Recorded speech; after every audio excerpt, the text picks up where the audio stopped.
பிதா குமாரன் பரிசுத்த ஆவியின் நாமத்தினாலே உங்களை வாழ்த்தி வரவேற்கிறேன். நான் இந்த நாளுக்குள்ள தலைப்பினுடைய அந்த காரியத்தை குறித்து நான் நிறைய நோட் பண்ணியிருக்கிறோம். பட் இருந்தாலும் நான் ஒரு ஷார்ட்டா ஒரு சில காரியங்களை மட்டும் சொல்லிட்டு அந்த பகுதிக்குள்ள கடந்து செல்லலாம். தேவனுடைய நியாய தீர்ப்பு, மீட்பு, தலைச்சன் சங்காரம், மிருக ஜீவன்களின் சங்காரம், இது எல்லாமே குறித்து நாம இந்த நாள்ல எனக்கு தலைப்பாக கொடுக்கப்பட்டிருக்கிறது. அப்ப தேவனுடைய நியாய தீர்ப்பு, மீட்பு அப்படின்னு சொல்லி பார்க்கும்போது ஒரு 2 கேள்விகள் எனக்குள்ளாக வந்தது. ஏன் தேவனுடைய நியாய தீர்ப்பு, ஏன் தேவன் நியாயம் தீர்க்க வேண்டும், அடுத்து எப்படி நியாயம் தீர்த்தார், அப்புறம் ஏன் மீட்க வேண்டும், எப்படி மீட்டார். இந்த கேள்விக்கான பதிலாக நாம் வேதத்தை ஆராய்ந்து பார்க்கும்போது அதற்கு ஒரு விஷயம், தேவன் எகிப்திலே ஏன் நியாயம் தீர்த்தார் என்று சொல்லி பார்க்கும்போது யாத்ராகமும் 5வது அதிகாரம் 1வது வசனத்துல விதமாய் எழுதப்பட்டிருக்கிறது. மோசே ஆரோன் போய் பார்வோன்ட்ட கேட்டாங்க. அந்த செய்தி ஆல்ரெடி ஏற்கனவே நம்ம கேட்டாச்சு. என்னுடைய ஜனங்களை எனக்கு பண்டிகை கொண்டாடும்படியாக கர்த்தர் போக விட சொல்றான்னு சொல்லி அவங்ககிட்ட ஒரு கோரிக்கையை வைக்கும் போது பார்வோன் சொன்னதான அந்த பதில், அவருடைய நான் ஜனங்களை போக விடுவதற்கு கர்த்தர் யார் என்பதையும் அவரை நான் அறியேன் என்பதற்கான ஒரு சுச்சுவேஷன் தான் தேவன் அந்த எகிப்தியருக்கான நியாய தீர்ப்பை அனுமதித்தார் என்று சொல்லி நான் பார்க்கிறோம். சரி, எப்படி அதை நியாயம் தீர்த்தார்னா 10 வாதைகளை கொண்டுதான் ஆண்டவர் என்ன பண்ணாரு, தேவன் யார் என்பதையும் அவர் நிரூபித்து காண்பிக்கும்படியாக 10 வாதைகளை கொண்டு தேவன் தன்னுடைய பலத்த வல்லமையினாலும் ஓங்கிய பயத்தினாலும் பெரிய அற்புதங்களை அடையாளம் செய்து தேவன் யார் என்பதை அந்த இடத்துல நிரூபித்தார். 10 வாதைகளை கொண்டு அதை நிரூபித்தார் என்று சொல்லி பார்க்கிறோம். அடுத்த 2வது கேள்வியாக, எதற்காக மீட்டார், எப்படி மீட்டார். அடுத்து எனக்கு கொஸ்டின் வந்துச்சு, ஏன் இந்த இஸ்ரவேல் ஜனங்களை மீட்க வேண்டியதான அவசியம் என்ன, அல்லது எப்படி அவர்களை மீட்டார் என்று சொல்லி பார்க்கும்போது இந்த ஆண்டவருக்கு ஒரு நாமம் கொடுக்கப்பட்டிருக்குது. அவர் உடன்படிக்கையின் தேவன். ஆமென். இஸ்ரவேலின் தேவன் யார் என்றால் அவர் உடன்படிக்கையின் தேவன். அவர் ஆபிரகாமோட அவர் ஒரு ஆபிரகாமோடு ஒரு உடன்படிக்கை செய்திருந்தார். ஆபிரகாமுக்கு புத்திர சுவிகாரம் இல்லாத போதே அந்த உடன்படிக்கை பண்ணியிருந்தார். அந்த உடன்படிக்கை நித்திய உடன்படிக்கையாக இருந்தது. அந்த உடன்படிக்கையின் அடிப்படையில அவர் சொன்னாரு, எகிப்தில 400 வருஷம் என்ன பண்ணுவாங்க, அவர்களை அறியாதவர்களை சேவிப்பார்கள் என்று சொல்லி அவர் உடன்படிக்கை பண்ணியிருந்தார். அந்த 400 வருஷம் நிறைவேறக்கூடியதான அந்த நாட்கள் வந்தது. எப்படின்னா, நம்ம உலகத்தின் பாவத்தை சுமந்து தீர்ப்பதற்கான தேவ திட்டம் எப்படி ஒரு மேசியா வந்து கனின் வயிற்றுல பிறந்து அந்த தேவனுடைய திட்டத்தை நிறைவேற்ற போகிறார் என்பதை வேதத்துல விதமாய் எழுதப்பட்டிருக்குது. காலம் நிறைவேறின போது ஸ்திரீயின் வித்தாய் பிறந்திருக்கிறார் அப்படின்னு சொல்லி இயேசு கிறிஸ்து வச்சு அறிவிக்கிறது. அப்போ காலம் ஒன்று உண்டு நிறைவேறுவதற்கான காலம். அது என்னன்னா, அது இந்த டைம்ல தான் நிறைவேறுது. அது 400 வருஷம் அவர் ஆல்ரெடி ஏற்கனவே உடன்படிக்கை பண்ணியிருந்தார். அது நிறைவேறின காலம் வந்தது. அந்த காலத்திற்காக அந்த ஜனங்களை விடுவிக்கும்படியாக, மீட்கும்படியாக தேவனுடைய திட்டம் அங்க தொடங்கினதை நாம் பார்க்க முடியும். எப்படி மீட்டார் என்று சொல்லி அதை நம்ம யோசித்து பார்த்தால், தேவன் கிட்டத்தட்ட என்ன பண்ணாரு, 10 வாதைகளை அனுப்பினார். கடைசியாக 10வது வாதையாக ஒரு பஸ்கா பலியாக ஒரு மிருகத்தை பலி கொடுத்து அங்கிருந்து அந்த இஸ்ரவேல் ஜனங்களை மீட்டார் என்று சொல்லி நாம் அந்த காரியத்தை பார்க்கிறோம். தேவன் ஏன் இஸ்ரவேல் ஜனங்கள் எகிப்தியருக்கு நியாயம் தீர்ப்பு செய்தார்னா, தேவன் யார் என்பதற்கான பதிலை அங்க கொடுத்திருந்தார். 2வது எப்படி அதை நியாய தீர்ப்பு செய்தார்னா 10 வாதைகளை கொண்டு நியாயம் தீர்த்தார். எதற்காக இஸ்ரவேல் ஜனங்களை எகிப்திலிருந்து மீட்க வேண்டும், விடுவிக்க வேண்டும் என்று சொன்னால், தேவனுடைய உடன்படிக்கை நிறைவேறுகிற காலம் வந்ததுனாலே அங்கிருந்து அவர்களை மீட்க வேண்டியதான அவசியம் இருந்தது. அவர்களை பஸ்கா பலியாக ஒரு பலி செலுத்தி அங்கிருந்து மீட்டார் என்று சொல்லி நாம் இங்கே பார்க்கிறோம். சரி, இப்ப அடுத்து 9 அதிகாரம் 10 அதிகாரம் இது வரைக்கும் பார்த்து முடிச்சாச்சு. 10 அதிகாரங்களிலே 7வது அதிகாரத்துல தொடங்கின வாதை 10வது அதிகாரம் வரைக்கும் 9 வாதைகள் தீர்ந்து முடிந்துவிட்டு எல்லாத்தையும் நம்ம பார்த்தாச்சு. எல்லாம் மிக தெளிவாகவும் சிறப்பாகவும் நம்ம அதை கற்றுக்கொண்டு வந்தோம். இப்ப 11வது அதிகாரம் வரும்போது எனக்கு 2 அதிகாரங்களை தியானமாக பார்க்கிறோம். ஒண்ணு 11வது அதிகாரம், 2வது 12வது அதிகாரம். இந்த 11வது அதிகாரத்தை குறித்து நாம் பார்க்க வேண்டும் என்று சொல்லும் போது, இந்த 9 வாதை முடிந்து 10வது வாதை 11வது அதிகாரத்துல தொடங்குகிறது. அவர் என்ன சொல்றாங்கன்னா, இந்த 10வது அதிகாரம் 9 வாரம் முடிந்து 11வது அதிகாரம் வரும்போது 10வது வாதையான இறுதி வாதை அங்கே தொடங்குது. அந்த இறுதி வாதை எப்படி இருக்கும் என்பதை இந்த 11வது அதிகாரத்துல ஆண்டவர் மோசே மூலியமாக எகிப்தியர்களுக்கு அதை அறிவித்திருந்தார். அது எப்படி அந்த இறுதியான வாதை எப்படி இருக்கும் அப்படின்னு சொல்லி பார்க்கும்போது, ஃபர்ஸ்ட் தலைச்சன் பிள்ளைகளுடைய சங்காரம். 10வது வாதை எப்படி இருக்கும்னா, அங்க எகிப்துல உள்ள எல்லா தலைச்சன் பிள்ளைகளையும் என்ன பண்றாரு, சங்கரிக்கிறார். அது தலைச்சன் பிள்ளைகளோட சங்காரம் உண்டாகும். 2வது மிருக ஜீவன்களுடைய தலையீற்று அனைத்தும் சங்கரிக்கப்படும். அந்த 10வது வாதையோடைய இறுதி வாதை எப்படிப்பட்டதா இருக்கும்? முதலாவது தலைச்சன் பிள்ளையோட சங்காரம் இருக்கும். 2வது மிருகஜீவனுடைய தலையீற்று அனைத்தும் சங்கரிக்கப்படும். 3வதாக எகிப்துக்கும் இஸ்ரவேலுக்கும் ஒரு பெரிய வித்தியாசத்தை அந்த இடத்துல உண்டு பண்ண போகிறார் என்பதுதான் அந்த இறுதி வாதையோட ஒரு அடையாளமாக ஆண்டவர் கொடுத்திருந்தார். சரிங்களா? அப்ப இதை நம்ம யோசிக்கும் போது ஒரு கேள்வி நமக்குள்ளாக வருகிறது.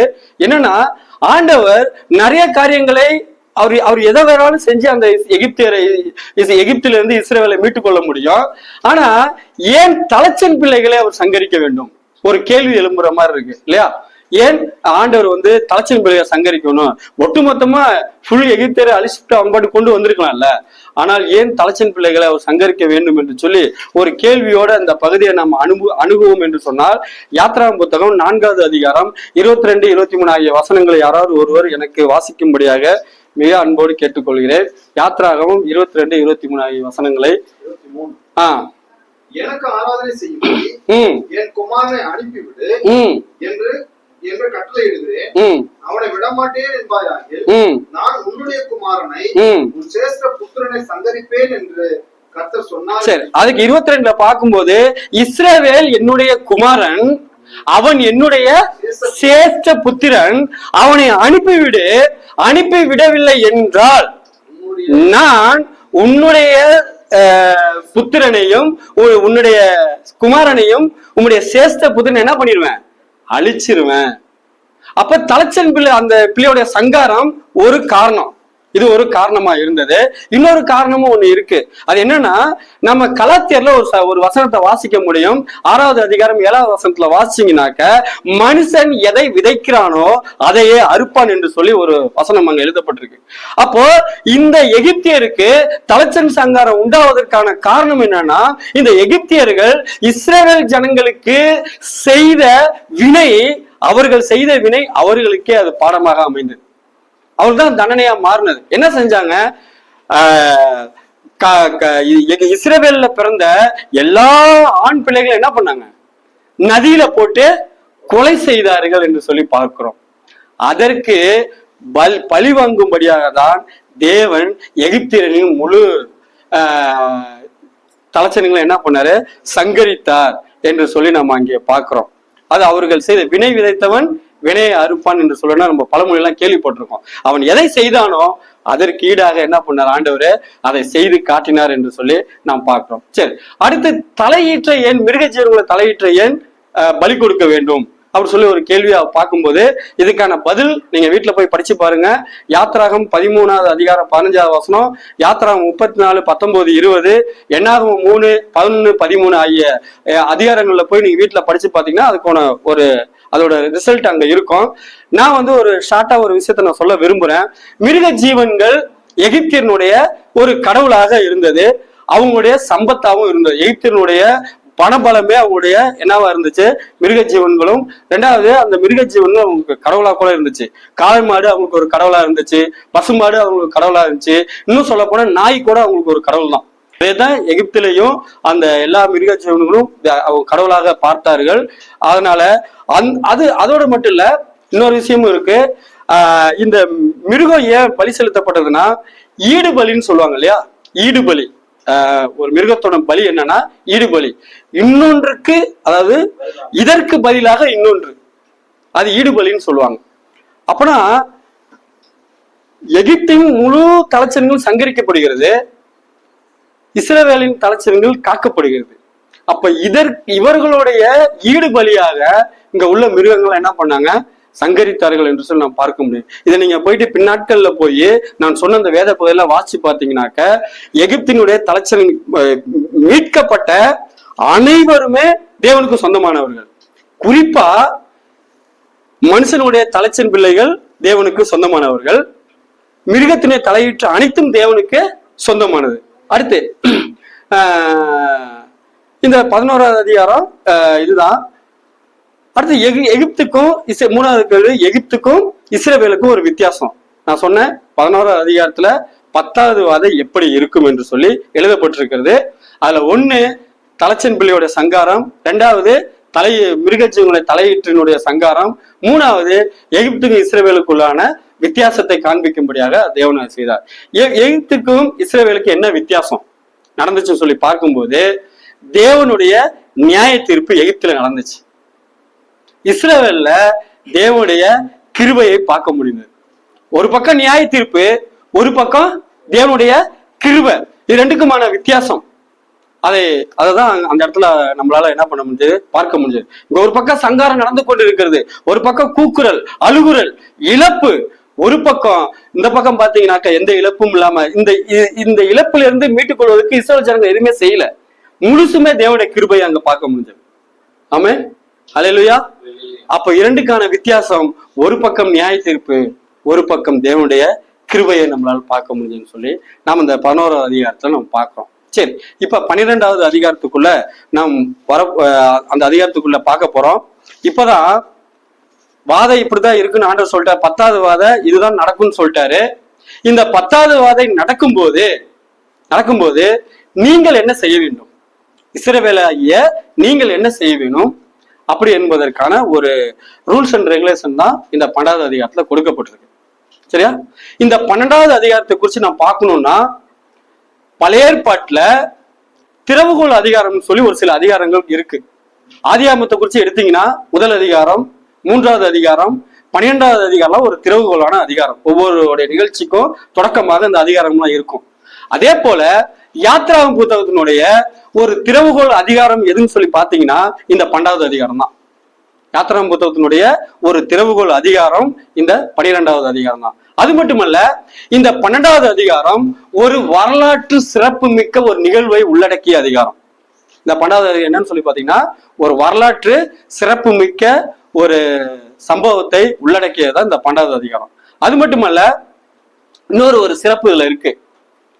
இந்த 12வது அதிகாரம் தொடங்குவதற்கு முன்பு யாத்ராகம் புத்தகத்துல பாத்தீங்கன்னா ஆதியாகமத்துல இறுதி காரியங்கள்ல பார்க்கும்போது ஒரு குடும்பமாய் தேசத்துக்குள்ள உள்ள வந்தாங்க. ஒரு குடும்பமா இந்த எகிப்து தேசத்துக்குள்ள உள்ள வந்தாங்க. இந்த 12வது அதிகாரம் நிறைவு பெறும்போது ஒரு தேசமாக விடுதலை பெற்று போனார்கள். அவருடைய சிறப்பை பதிவு பண்ணது இந்த 12வது அதிகாரத்துலதான்.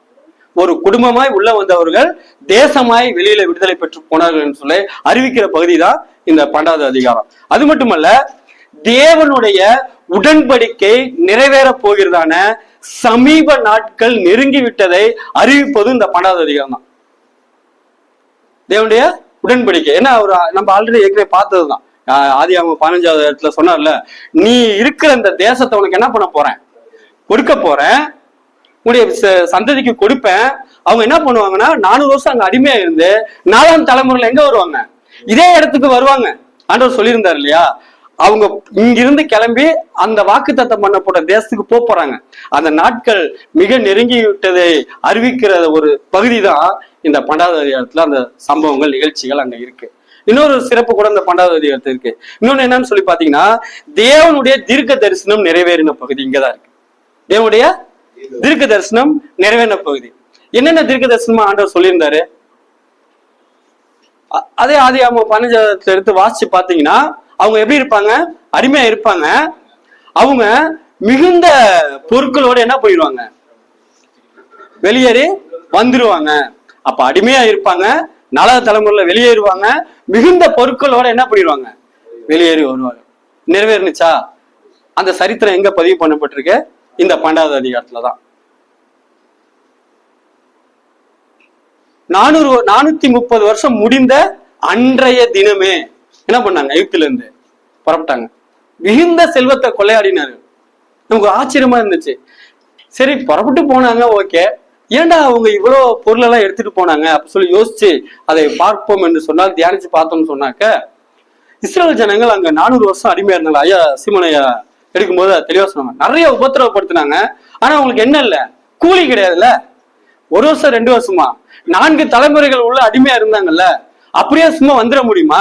முழு அன்னைக்கு அந்த எகிப்து தேசம் உலக வரலாற்றிலே செழிப்புமிக்க தேசமா இருந்ததுக்கு காரணம் யாரு தெரியுமா?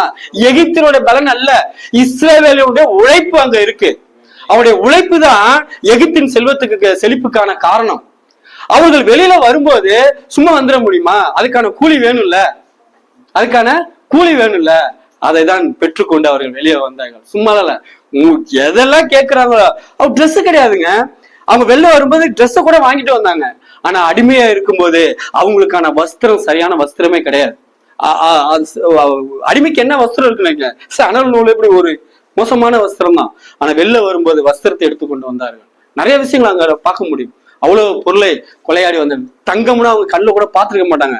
அப்படியே எகிப்தியர்கள் போட்டு வர்றத அப்படியே வேடிக்கை பார்ப்பாங்க.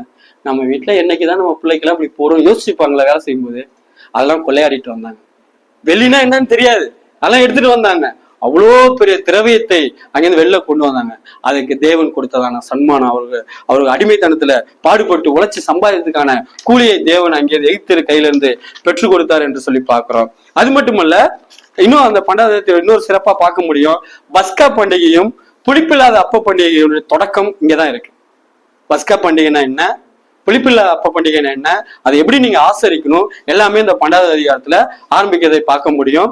அது மட்டும் இல்ல, இன்னொரு காரியமா பார்க்கும்போது இந்த யாத்திராகம் புத்தகத்தினுடைய முழு நோக்கம் என்ன நமக்கு தெரியும் இல்ல.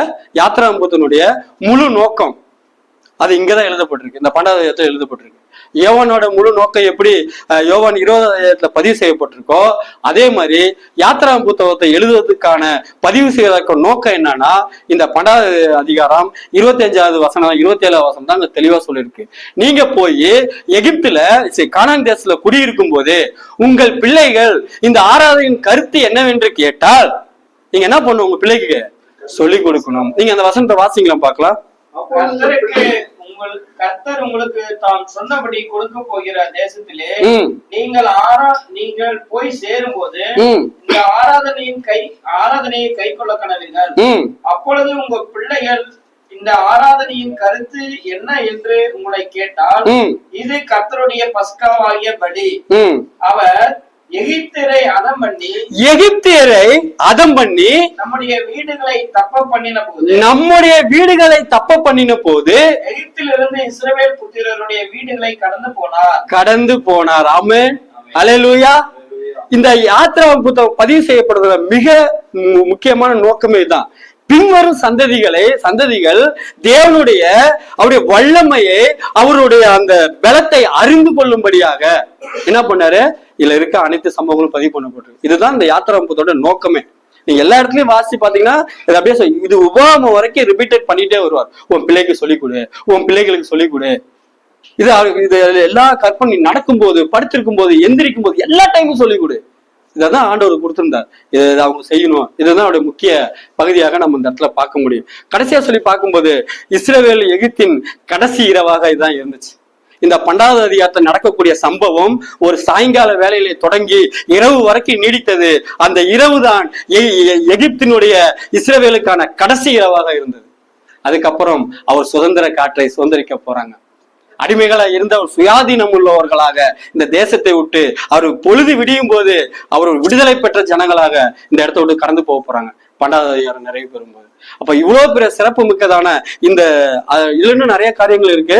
ஆனா ஒரு ஷார்ட்டா சொல்லும் போது இவ்வளவு காரியங்கள் அந்த 12வது அதிகாரத்துல இருக்கு.